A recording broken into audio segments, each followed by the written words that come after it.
و پێش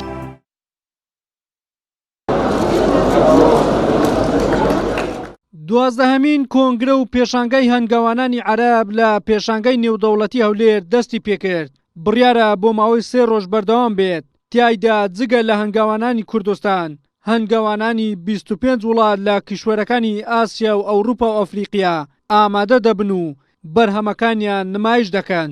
گەورەترین پێشانگای لەسەر ئاستی کوردستان و لەسەر ئاستی هەمووی عێراق کە بەو شێوە بەڕێوە دەچێت. ئەمڕۆ نزیکەی 25 وڵات تێدا بەشدارە، نزیکەی 250 کۆمپانیا تێدا بەشدارە.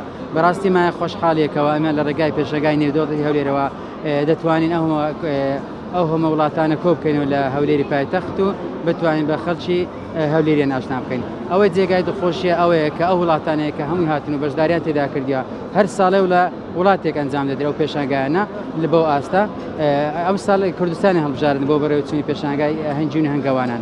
جگە لە نمایشکردنی بەرهەمەکانی هەنگاوانان لە پێشانگاکەدا توێژنەوەی زانستی لەبارەی بەخێوکردنی هەنگ نمایش دەکرێن و گفتوگۆیان لەبارەوە دەکرێت. هاوکات پێشبڕچێ بۆ جۆری هەنگوینی وڵاتان دەکرێت. ئەم پێشانگایکی زۆر گرنگە بۆ هەرێمی کوردستان لەبەرەوەی چەند تەوەرێکی ئەگرێت ئەستۆی خۆیەوە تەوەری زانستی و وانەوتنەوە تاوتۆکردنی تۆژنەوەکان وەرکشۆپێکی عملی بۆ هەنگاوانان ئەو پێشانگایش کە نمایشکردنی پێداویستەکانی هەنگە کە فرسەتێکە بۆ هەنگاوانان دەتوانن ئەوانی کە نەیانتوانی و بەشداریکەن لە کۆنگرەزیانەکانی تر ئەو پێداویستانە ببینەوە پێداویستانە بەکاربین و بۆ ئەوەی سوودی لێوەربگرن. بەهۆی بەرزی کوالێتەکەی تا ئێستا هەنگوینی هەرێمی کوردستان لە 4 پێشانگای نێودەوڵەتی پلەی یەکەمی بەدەستهێناوە. چاوەڕوان دەکرێت ئەم جارەش پلەیەکی باش وەربگرێت. هەنگاوانانی کوردستانیش دەڵێن ئەگەر حکومەت پاڵپشتیمان بکات دەتوانین هەنگوینی کوردستان زیاتر بە جیهان بناسێن و بەردەوامیش لەسەر پلەکانی پێشەوە کێبڕچێ بکەین. ئامانجی ئێمەش پێشکەوتنی هەنگە لە کوردستان بەڕاستی یعنی دەنوێ سەرکەوین لە خوای بەزیاوی سەریش کەوتینە. ئەم چەند دەوڵەت چوومە ینی 4-5 دەوڵەت ئەوان لەوان هەم بە یەکەم دەچوینەوە. حکومەت هاریمان بکە یارمەتیمان بدە زۆر باشە. ئێستا چوینە چەند دەوڵەتە هەمان حسابی خۆمان چوینە.